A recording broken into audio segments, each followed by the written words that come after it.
হযরত ওমর বয়ান শেষ করলেন। বয়ান শেষ করে মসজিদে নববীর বারান্দার মধ্যে আইসা বসলেন।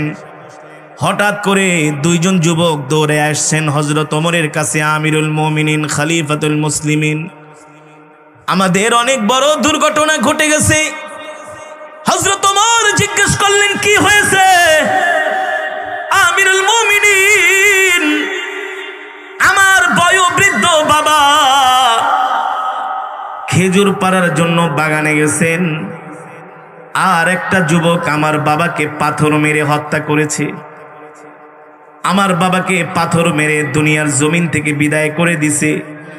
হযরত ওমর বললেন, তোমাদের কাছে কি কোনো প্রমাণ আছে? বলে, হ্যাঁ। যে তোমার বাবাকে হত্যা করেছে সে কি মুসলমান?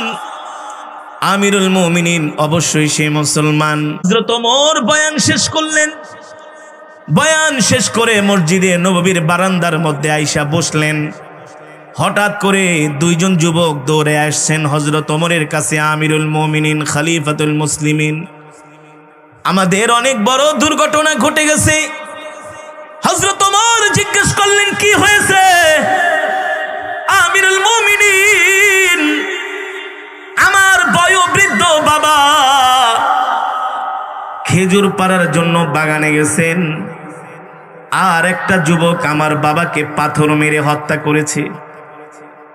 আমার বাবাকে পাথর মেরে দুনিয়ার জমিন থেকে বিদায় করে দিছে।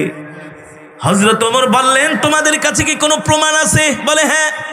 যে তোমার বাবাকে হত্যা করেছে সে কি মুসলমান? আমিরুল মুমিনিন, অবশ্যই সে মুসলমান।